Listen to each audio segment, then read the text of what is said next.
But ಇದು 99 ಜನಕ್ಕೆ ಕೆಲಸ ಮಾಡ್ತದೆ, ಒಬ್ರಿಗೆ ಕೆಲಸ ಮಾಡಲ್ಲ. ಇದು ಕಾಮನ್. ಇದು ಅಂದ್ರೆ ಇದನ್ನ ಬೇಕಾದ್ರೆ ಯಾರು ಬೇಕಾದ್ರೂ ಮಾಡ್ಬೋದು. ಎಲ್ಲವನ್ನೂ ನಾವು ಆ ರೀತಿ ಮಾಡೋದಕ್ಕಾಗೋದಿಲ್ಲ. ಕೆಲವ್ರಿಗೆ ಅದೇನೋ ನಮ್ಗೆ ಚಿಕ್ಕದ್ರಲ್ಲಿ ಬೇದಿ ಎಣ್ಣೆ ಅಂತ ಬರೋದು, ಕಾಫಿಗೆ ಹಾಕೊಟ್ಬಿಟ್ಟು ಕುಡಿಸ್ಬಿಡ್ತಾ ಇದ್ರು. ಹಳ್ಳೆಣ್ಣೆ ಅಲ್ಲ, ಅದು ಬೇದಿ ಎಣ್ಣೆನೆ ಅಂತ ಸಿಗೋದು. ಹಳ್ಳೆಣ್ಣೆ ಅದು ಕಾಮನ್, ಅದು ಎಲ್ಲಾರ್ಗು ಕೊಟ್ಬಿಡೋರು. ಬಟ್ ನಮ್ಗೆ ಅದು ಬೇದಿ ಎಣ್ಣೆ ಅಂತ ಈ ತರ ಚಿಕ್ಕ ಬಾಟ್ಲಲ್ಲಿ ಬರೋದು. ಅದೊಂದು 4 ಡ್ರಾಪ್ ಹಾಕ್ಬಿಟ್ಟು ಕೊಟ್ಬಿಟ್ರೆ, ಕಾಫಿ ಕುಡಿದ್ಬಿಟ್ರೆ ನಮಗೆ ದಿನ ಎಲ್ಲ 4-5 ಸಲ ಹೊಟ್ಟೆ ಕ್ಲೀನ್ ಆಗ್ಲಿ ಅಂತ. ಇದೇ ತರನೇ ಕೆಲವ್ರದ್ದು ಅದೇನೋ ಹೊಸದು, ಅದ ಹೆಸರು ಗೊತ್ತಿಲ್ಲ ನನ್ಗೆ, ಅದನ್ನ ಮಾಡ್ಕೊಟ್ಬಿಟ್ಟವ್ರೆ. ಅದ್ರಲ್ಲಿ ಏನಾಗ್ಬಿಟ್ಟೈತೆ, ಅವನಿಗೆ ಮನೇಲಿ 4 ಜನಕ್ಕೆ ಕೊಟ್ಟವ್ರೆ, 3 ಜನಕ್ಕೆ ಸೆಟ್ ಆಗ್ಬಿಟ್ಟೈತೆ, ಒಬ್ಬನಿಗೆ ಸೆಟ್ ಆಗಿಲ್ಲ. ಪೂರ್ತಿ ಏನು ವಾಮಿಟ್ ಸ್ಟಾರ್ಟ್ ಆಗ್ಬಿಡ್ತು, ಬೇದಿ ಸ್ಟಾರ್ಟ್ ಆಗ್ಬಿಡ್ತು, ಜ್ವರ ಸ್ಟಾರ್ಟ್ ಆಗ್ಬಿಡ್ತು, ಅವನಿಗೆ ತಲೆ ಸುತ್ತ ಬಂದಂಗೆ ಆಗೋಯ್ತು, ಏನೇನೋ ಆಗೋಯ್ತು. ಹಾಸ್ಪಿಟ್ಲ್ಗೆ ಹೋಗಿ ಅಡ್ಮಿಟ್ ಮಾಡ್ಬಿಟ್ರು. ಅವನು 1.5 ದಿವಸ ಎದ್ದೇಳಲಿಲ್ಲ ಪಾಪ. ಅಂದ್ರೆ ಆ ಬೇದಿ ಎಣ್ಣೆ ಅವನಿಗೆ ಸೆಟ್. ಇದು ಎಲ್ರಿಗೂ ಹಿಂಗಾಗುತ್ತೆ ಅಂತಲ್ಲ, 100ರಲ್ಲಿ ಒಬ್ರಿಗೋ ಇಬ್ರಿಗೋ ಪಾಪ ಸೆಟ್ ಆಗಲ್ಲ ಇದು. ಇನ್ನೆಲ್ಲರಿಗೂ ಕಾಮನ್ ಆಗಿ ಆಗುತ್ತೆ. ಈಗ ಅದು ಹರಳೆಣ್ಣೆ ಹಾಕ್ತಾರೆ, ಮತ್ತೇನೋ ಮೆಡಿಕಲ್ ಸ್ಟೋರ್ ಏನೋ ಸಿಗುತ್ತೆ ಅದನ್ನು ಹಾಕ್ತಾರೆ, ಹೊಟ್ಟೆ ಕ್ಲೀನ್ ಆಗುತ್ತೆ. ಅದ ಏನೋ ಜಮಲ್ಗಟ್ಟ ಅಂತ ಏನೋ ಹೇಳ್ತಾರೆ, ಅದು ಹಾಕಿದ್ರು ಹಿಂಗೇನೆ, ಸುಮ್ಮನೆ ಹೋಗ್ತಾನೆ ಇರೋದು. ಅಂದ್ರೆ ನಾನು ಹೇಳೋದು ಕಾಮನ್ ಆಗಿ ಎಲ್ಲಾರ್ಗೂ ಉಪಯೋಗಕ್ಕೆ ಬರೋದಿಲ್ಲ. ಕೆಲವೊಂದು ಪರಿಹಾರಗಳು, ಕೆಲವೊಂದು ಮೆಡಿಸನ್ಗಳು, ಔಷಧೋಪಚಾರ ಎಲ್ಲರಿಗೂ ಬೇರೆ ಬೇರೆ ಇರುತ್ತೆ ಹೊರತು ಒಂದೇ ಇರೋದಕ್ಕೆ ಸಾಧ್ಯವಿಲ್ಲ. ಅಕಸ್ಮಾತ್ ಒಂದೇ ಅನ್ಸಿದ್ರೆ ಅದನ್ನ ಬೇಸಿಕ್ ಅಂತ ಕರೀತಾರೆ ಹೊರತು ಅದನ್ನ ಅಡ್ವಾನ್ಸ್ ಲೆವೆಲ್ ಅಲ್ಲಾಗ್ಲಿ ಮಾಸ್ಟರ್ ಲೆವೆಲ್ ಅಲ್ಲಾದ್ರೂ ಒಬ್ಬೊಬ್ರಿಗೆ ಒಂದೊಂದು. ಒಂದು ಉದಾಹರಣೆ, ಪ್ರಪಂಚದಲ್ಲಿ 800 ಕೋಟಿ ಜನಸಂಖ್ಯೆ ಇದ್ದಾರೆ, 800 ಕೋಟಿ ವಾಯ್ಸ್ಗಳಿದೆ. ಈ ಫಿಂಗರ್ ಪ್ರಿಂಟ್ ಇನ್ನೊಂದಿಲ್ಲ, ಐರೈಸ್ ಮತ್ತೊಂದಿಲ್ಲ, ಕಾಪಿ ಆಗಿಲ್ಲ. ವಾಯ್ಸು ಕೂಡ ನಾನು ಬೇಕಾದ್ರೆ ಮಿಮಿಕ್ರಿ ಮಾಡ್ಬೋದು ಅಷ್ಟೇ, ರಾಜ್ಕುಮಾರ್ ತರ, ವಿಷ್ಣುವರ್ಧನ್ ತರ, ಅಂಬರೀಷ್ ತರ. ಬಟ್ ನಂದೊಂದು ವಾಯ್ಸ್ ಇದೆಯಲ್ಲ, ನನ್ನ ವಾಯ್ಸ್ಗೂ ನಿನ್ನ ವಾಯ್ಸ್ಗೂ ಮ್ಯಾಚ್ ಆಗಲ್ಲ. ರಾಜ್ಕುಮಾರ್ ವಾಯ್ಸ್ಗೂ SPBಗೂ ವಾಯ್ಸ್ ಆಗಲ್ಲ, ಮ್ಯಾಚ್ ಆಗಲ್ಲ. ಎಲ್ರದ್ದು ಕಂಠಗಳು ಬೇರೆ ಬೇರೆ. ಎಷ್ಟು ಜನ ಇರ್ತಾರೆ, ಈಗ ಅವ್ರಿಗೆಲ್ಲರಿಗೂ ಹೆಂಗ್ ಒಂದಾಗಕ್ಕೆ ಸಾಧ್ಯ ಆಗುತ್ತೆ? ಅದಕ್ಕೆ ಮಾಸ್ಟರ್ ಲೆವೆಲ್ ಪರಿಹಾರಗಳು ಅನ್ನೋದು ಒಂದಿರ್ತವೆ. ಅದು ಮಾಸ್ಟರ್ ಲೆವೆಲ್ ಔಷಧೋಪಚಾರ, ಅದು ಎಲ್ಲರಿಗೂ ಇಲ್ಲ. ಅದು ಇಂಡಿವಿಜುವಲ್ ಆಗಿ ಪರ್ಟಿಕ್ಯುಲರ್ ಆಗಿ ಒಬ್ಬನಿಗೆ ಪ್ರಮಾಣಗಳು ಬೇರೆ ಬೇರೆ ಇರ್ತದೆ. ಈಗ ಒಂದೇ ಮನೆಯಲ್ಲಿ ಗಂಡ ಹೆಂಡತಿ, ಅವ್ರಿಗೆ ಊಟ ತಿಂದ್ರೆ ಡೈಜೆಸ್ಟ್ ಆಗಲ್ಲ, ಆಸ್ಪತ್ರೆಗೆಲ್ಲ ತೋರ್ಸವ್ರೆ, ಏನೇನೋ ಮಾಡವ್ರೆ, ಬಟ್ ಅದು ಯಾವುದು ನನಗದು ವಾಸಿ ಆಗ್ತಾ ಇಲ್ಲ ಅಂತ. ಈಗ ನಾನೊಂದು ಚೂರ್ಣ ಮಾಡಿಕೊಟ್ಟೆ ಅವ್ರಿಗೆ, ಅಂದ್ರೆ ಪೌಡ್ರ್ ಮಾಡಿಕೊಟ್ಟೆ. ಅದನ್ನ ಅವರು 1 ಲೀಟರ್ ನೀರಿಗೆ ಹಾಕಿ ಅರ್ಧ ಲೀಟರ್ ಆಗೋವರೆಗೂ ಅದನ್ನ ಚೆನ್ನಾಗಿ ಕುದಿಸಿ ಆಮೇಲೆ ಇವ್ರು ಕುಡಿಬೇಕು. ಹೆಂಡತಿಗೆ ಮಾಡಿರೋ ಮಿಶ್ರಣ ಬೇರೆ, ಗಂಡನಿಗೆ ಮಾಡಿರೋ ಮಿಶ್ರಣ ಬೇರೆ. ಇದು 2 ಒಂದೇ ಆಗೋದಕ್ಕೆ ಸಾಧ್ಯವೇ ಇಲ್ಲ. ಗಂಡನಿಗೆ ನಾನು ಒಟ್ಟು 16 ಐಟಮ್ಗಳನ್ನ ಹಾಕಿ ಮಿಶ್ರಣ ಮಾಡಿಕೊಟ್ಟಿದ್ದೀನಿ, ಹೆಂಡತಿಗೆ 21 ವಸ್ತುಗಳನ್ನ ಹಾಕಿ ಮಿಶ್ರಣ ಮಾಡಿಕೊಟ್ಟಿದ್ದೀನಿ. ಅದರಲ್ಲಿ ಪ್ರಮಾಣಗಳು ಬೇರೆ, ಅಂದ್ರೆ ಅಳತೆ ಒಂದು 2 ಗ್ರಾಮ್ ಆತನಿಗಾದ್ರೆ ಈಕೆಗೆ 5 ಗ್ರಾಮು, ಈಕೆಗೆ 1 ಗ್ರಾಮ್ ಆದ್ರೆ ಅವನಿಗೆ ಕಾಲ್ಗೆ ಅರ್ಧ ಗ್ರಾಮ್ ಮಾತ್ರ, ಸುಮ್ಮನೆ ಒಂದು ಚಿಟಿಕೆ ಅಷ್ಟು ಹಾಕಿದ್ದೀನಿ. ಇದೇನಕ್ಕೆ ಅಂದ್ರೆ ಅವನ ದೇಹದ ಪ್ರಕೃತಿ, ವಾತ ಪಿತ್ತ ಕಫ ಬೇರೆ, ಈಕೆಯ ದೇಹದ ಪ್ರಕೃತಿ ಬೇರೆ, ಆದ್ರಿಂದ ಈ ತರ ಮಾಡ್ಕೊಟ್ಟಿದ್ದೀನಿ. ಈ ಗಂಡ ಹೆಂಡತಿಗೆ ನಾನು ಬೇರೆ ಬೇರೆ ಮಾಡಿಕೊಟ್ರೆ ಇನ್ನು ಬೇರೆಯವ್ರಿಗೆ ಎಲ್ರಿಗೂ ಅನುಕೂಲ ಆಗುತ್ತೆ? ಖಂಡಿತವಾಗ್ಲೂ ಅನುಕೂಲ ಆಗಕ್ಕೆ ಸಾಧ್ಯವೇ ಇಲ್ಲ. ಸೊ ಆದ್ರಿಂದ ಈ ರೀತಿ ಎಲ್ಲ ಕೆಲವೊಬ್ರು ತಪ್ಪುಗಳು ಮಾಡ್ತಾರೆ. ದಯವಿಟ್ಟು ಹಂಗೆ ಮಾಡಬೇಡಿ, ಅದು ಬಹಳ ಅಪಾಯಕಾರಿ. ನನಗೆ ನನ್ನ ಎಕ್ಸ್ಪೀರಿಯನ್ಸ್ ಇದು ಸುಮಾರು ಜನಕ್ಕಾಗಿದೆ. ನಾನು ನಿನಗೆ ಕೊಟ್ಟ ಪರಿಹಾರನ ನೀನು ಯಾರೋ ನಿನ್ನ ಫ್ರೆಂಡ್ಗೆ ಹೇಳ್ಬಿಟ್ಟು ಹಿಂಗೆ ಮಾಡ್ಕೊ ಹೋಗ್ಬಿಡ್ತದೆ ಅಂದ್ರೆ ನಿನಗೆ ಬೇರೆ ಪರಿಹಾರ, ಅವನಿಗೆ ಬೇರೆ. ಈಗ ನಿನ್ಗೆ ಯಾರೋ ದುಡ್ಡು ಕೊಡ್ಬೇಕಿತ್ತು, ಹಿಂಗೆ ಮಾಡೋ ರವಿ ಅಂತ ನಾನು ಹೇಳ್ದೆ, ನೀನ್ ಅದನ್ನ ಮಾಡಿದ್ಯಾ, ನಿನಗ್ ಬಂತು, ನೀನೇನ್ ಕಿಲಾಡಿ ಅಂತಂದ್ರೆ ನನಗೆ ಬಂತಲ್ಲ, ಅವನಿಗೆ ಹೇಳ್ಬಿಡ್ತೀನಿ, ನಮ್ಮ ಗುರುಗಳು ಹೇಳ್ಕೊಟ್ಟಿದ್ರು ಹಿಂಗ್ ಮಾಡು ಅಂತ. ಅವನು ಆಮೇಲೆ ಯಾಕೆ ಕಿಳಿತಾನೆ, ಹೊಡಸ್ಕತಾನೆ, ಆಮೇಲೆ ಗ್ಯಾರಂಟಿ ಹೊಡಸ್ಕತಾನೆ. ಸೊ ಹಂಗಾಗಿರೋದ್ರಿಂದ ಅದನ್ನ ಮಾಡೋ ಅವಶ್ಯಕತೆ ಇಲ್ಲ. ನಿನಗೆ ಬೇರೆ ಅಂದ್ರೆ ನಿನ್ ಬಗ್ಗೆ ನಿನ್ನ ಪೂರ್ವಾಪರಗಳು ಗೊತ್ತು, ನಿನ್ನ ಆಲ್ರೆಡಿ 4-5 ವರ್ಷದಿಂದ 10 ವರ್ಷದಿಂದ ನೋಡ್ತಾ ಇದ್ದೀನಿ, ಎಲ್ಲವೂ ಗೊತ್ತಿರೋದ್ರಿಂದ ನಾನು ಅದ್ಭುತವಾಗಿ ಮಾತಾಡಬಲ್ಲೆ.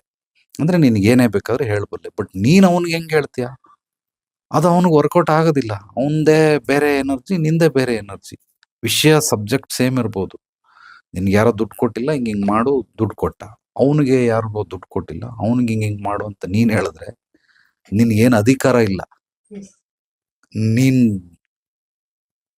ಅಥಾರಿಟಿ ಇಲ್ಲ ನಿನಗೆ ಕೊಡೋದಕ್ಕೆ. ಅದಕ್ಕೆ ನನಗೆ ಅಥಾರಿಟಿ ಇದೆ. ನಾನು ಕೊಟ್ಟಾಗ ಅಲ್ಲಿ ಕೆಲ್ಸಕ್ಕೆ ಬರ್ತದೆ. ಅವನ್ನ ಅಧ್ಯಯನ ಮಾಡಿ ಆಮೇಲೆ ಕೊಡ್ತೀನಿ ಹೊರತು ಸುಮ್ಮನೆ ಕೊಡೋದಿಲ್ಲ. ಈಗ ನಂಗೇನಾದ್ರೂ ನೀನ್ ಹೇಳ್ದಂಗೆ ಎಲ್ಲಾರ್ಗೂ ಒಂದೇ ಪರಿಹಾರಗಳಂದ್ರೆ, ಡಾಕ್ಟರ್ಗೆ ಜ್ವರ ಬಂದ್ರೆ ಈ ಮಾತ್ರೆ ಬರ್ಕೊಟ್ಬಿಡು, ಕಾಂಪೌಂಡ್ರೆ ಮಾಡ್ಕೊಟ್ಬಿಟ್ಟು ಹೋಗ್ಬಿಡೋನು. ತಲೆನೋವು ಬಂದ್ರೆ ಈ ಮಾತ್ರೆ ಬರ್ಕೊಟ್ಬಿಡು. ಮತ್ತೆ ಡಾಕ್ಟರ್ ಏನಕ್ಕೆ ಸ್ಟೆಥೋಸ್ಕೋಪ್ ಹಿಡ್ಕೊಂಡು ಚೆಕ್ ಮಾಡ್ಬೇಕು, ಬ್ಯಾಟ್ರಿ ಆ ಮಾಡು, ನಾಲ್ಗೆ ತೆಗಿ, ಏನೋ ತಿಂದಿದ್ದ, ಎಲ್ಲಾದ್ರೂ ಹೋಗಿದ್ದ, ನೀರ್ ಕುಡ್ದ, ಎಲ್ಲ ಕೇಳ್ತಾರಲ್ಲ. ಒಬ್ಬೊಬ್ರಿಗೆ ಏನ್ ಕೇಳೋ ಅವಶ್ಯಕತೆ ಇಲ್ಲ. ಏನೋ ಈಗ ಮಳೆಗಾಲ ಸ್ಟಾರ್ಟ್ ಆಯ್ತು, ಕಾಮನ್ ಆಗಿ ನೆಗಡಿ ಕೆಮ್ಮು ಬರ್ತದೆ, ಎಲ್ಲರಿಗೆ ಕೊಟ್ಬಿಡಪ್ಪ ಅಂದ್ಬಿಟ್ಟು ಅವ್ನು ಆರಾಮಾಗಿ ವಿಡಿಯೋಗೆ ಮಾಡ್ಕೊಂಡು ಕುತ್ಕೋಬಹುದು. ಹಂಗ್ ಮಾಡ್ಬೋದಲ್ಲ.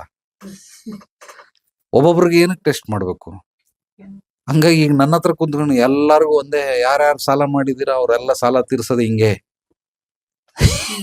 ಈ ಒಂದು ವಿಡಿಯೋ ಬಿಟ್ಬಿಟ್ಟು ಸಾಲ ತೀರಿಸ್ಬೇಕಾದ್ರೆ ಹಿಂಗ್ ಮಾಡಿ ಅಂತ ಮಾಡಕ್ಕಾಗುತ್ತಾ? 100 ಜನದಲ್ಲಿ ನಾನು ಹೇಳೋ ಪರಿಹಾರ ಒಬ್ರಿಗೆ ಮಾತ್ರ ಉಪಯೋಗ ಬರ್ತದೆ ಹೊರತು ಎಲ್ಲರಿಗೂ ಉಪಯೋಗ ಬರಲ್ಲ. ಎಲ್ಲರಿಗೂ ಉಪಯೋಗ ಬರ್ಬೇಕು ಅಂದ್ರೆ ಇಂಡಿವಿಜುವಲ್ ಆಗಿ ಬರ್ಬೇಕು. ಅವ್ರ ಪೂರ್ವಾಪರಗಳನ್ನು ಕೇಳಿ, ಒಬ್ಬೊಬ್ರದ್ದು ಎನರ್ಜಿ ಹೆಂಗಿರುತ್ತೆ, ಕುಲ ಗೋತ್ರ ಅಂತಾರೆ, ಅದು ಶಾಸ್ತ್ರಗಳಲ್ಲಿ ಹೇಳ್ತಾರೆ. ನಾನು ಹೇಳೋದು ಪೂರ್ವಾಪರಗಳು. ಅಂದ್ರೆ ಯಾರು ಹುಟ್ಟಿದ್ದಾರೆ, ಯಾರು ಸತ್ತವ್ರೆ, ಏನ್ ಅವ್ರದ್ದು ಗಂಡ ಹೆಂಡತಿ ಏನು ರಿಲೇಷನ್, ಹೊಸಬ್ರ, ಹೊಸ ಸಂಬಂಧನ, ಲವ್ ಮ್ಯಾರೇಜ್, ಅರೇಂಜ್ ಮ್ಯಾರೇಜ್, ಇದೆಲ್ಲ ಕೇಳ್ಬೇಕು. ಅವ್ರು ಕೇಳದ ನಂತರ ಅವ್ರ ಸಮಸ್ಯೆಗೆ ಒಂದು ಮೂಲ ಸಿಗುತ್ತೆ. ಮೂಲ ಸಿಕ್ಕ ನಂತರ ಪರಿಹಾರ ಸಿಗ್ತದೆ. ಮೂಲನೇ ಸಿಗ್ದೇನೆ ಪರಿಹಾರನ ಹೆಂಗ್ ಹುಡ್ಕೋದು? ಅದಕ್ಕೆ ಇದು ಬಹಳ ಬಹಳ ಅಪಾಯಕಾರಿ. ದಯವಿಟ್ಟು ಆ ರೀತಿ ಯಾರು ಮಾಡಕ್ ಹೋಗ್ಬೇಡಿ. ಅದು ನಿಮ್ಮ ಜೀವನವನ್ನ ಹಾಳು ಮಾಡ್ಬಿಡುತ್ತೆ. ಅಂದ್ರೆ ಎಲ್ಲಾ ಪರಿಹಾರಗಳು ಎಲ್ಲರಿಗೋಸ್ಕರ ಅಲ್ಲ.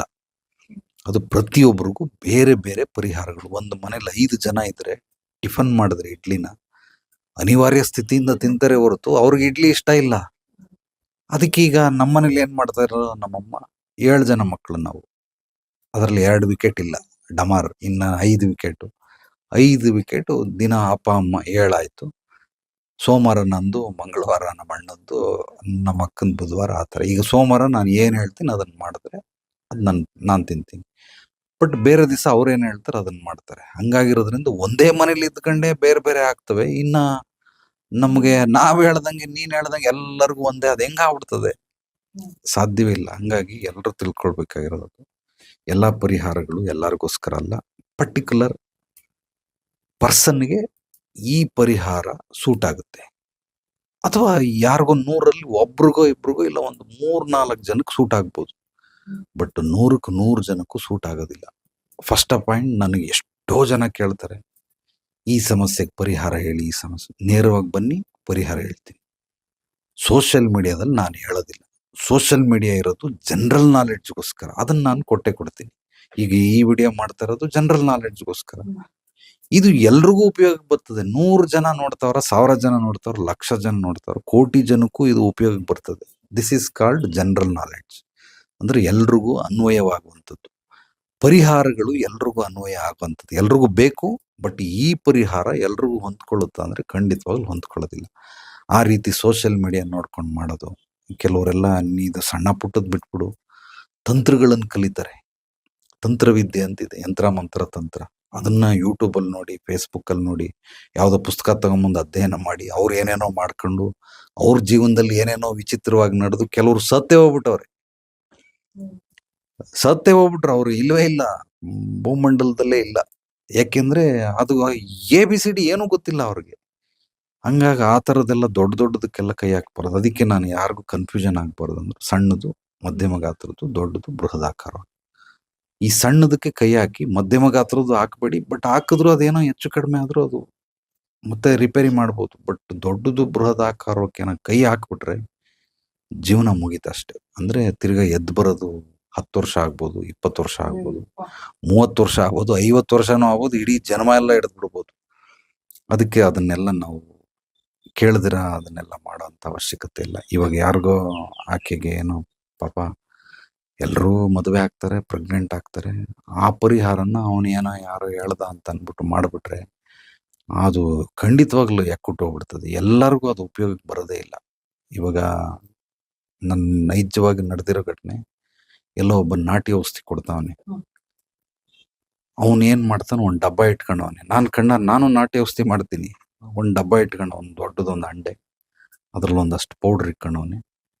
ಕಿಡ್ನಿ ಫೇಲ್ಯೂರ್ಗೆ ಆಗಿರೋರಿಗೆಲ್ಲ ಔಷಧಿ ಕೊಡ್ತಾನೆ. ಕಿಡ್ನಿ ಫೇಲ್ಯೂರ್ಗೆ ಅದೇನಂದ್ರೆ ಒಂದ್ ಚಮಚ ಹಾಕೊಡ್ತಾನೆ, ಇದನ್ನ ನೀರ್ ಹಾಕೊಂತೀನಿ, ಹಿಂಗೆ ಮಾಡಿ ಅಂತ.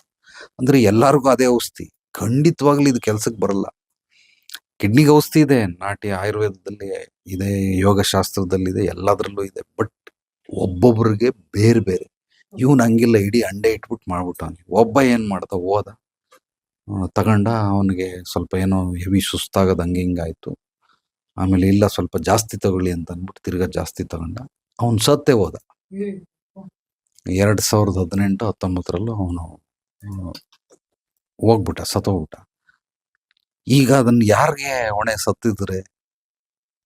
ಹಂಗಾಗಿರೋದ್ರಿಂದ ಎಲ್ಲವೂ ಕೂಡ, ಅಂದ್ರೆ ನಾನು ಹೇಳೋದು ನಿನಗೆ, ನನ್ನ ಹತ್ರ ಒಂದು ಪೌಡ್ರ್ ಇದೆ. ಆ ಪೌಡ್ರು ಇಡೀ ಪ್ರಪಂಚದಲ್ಲಿ ಯಾರಿಗೆ ಬ್ಲಡ್ ಕ್ಯಾನ್ಸರ್ ಬಂದ್ರೆ ಅದೇ ಔಷಧಿ. ಹಂಗಾಗಕ್ ಸಾಧ್ಯವೇ ಇಲ್ಲ, ಸಾಧ್ಯವೇ ಇಲ್ಲ ಅದನ್ನ ಹಂಗಾಗೋದಕ್ಕೆ. ಎಲ್ಲರಿಗೂ ಇದೇ ಔಷಧಿ ತಗೋ.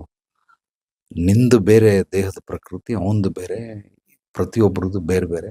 ಹಂಗಾಗಿರೋದ್ರಿಂದ ಒಬ್ಬೊಬ್ರದ್ದು ಒಂದೊಂದು ದೇಹದ ಪ್ರಕೃತಿ ಅಂತಾರೆ ಅದಕ್ಕೆ. ಆ ಪ್ರಕೃತಿ ಬೇರೆ ಬೇರೆ ಇರೋದು, ಅದನ್ನ ಅಧ್ಯಯನ ಮಾಡಿ ಚೆನ್ನಾಗಿ ಅದಕ್ಕೆ ತಕ್ಕಂಗೆ ಕೊಡ್ಬೇಕು ಹೊರತು ಏನು ಎಲ್ಲರಿಗೂ ಸಿಕ್ತವ್ರಿಗೆಲ್ಲ ಒಂದೇ ಕೊಡಕ್ ಸಾಧ್ಯವೇ ಇಲ್ಲ. ಈಗ ನಾನು ಮಾಡ್ತೀನಿ, ನಾನು ಮಾಡಿ ಯಾವುದೇ ಔಷಧಿಗಳನ್ನು ಇಡೋದಿಲ್ಲ.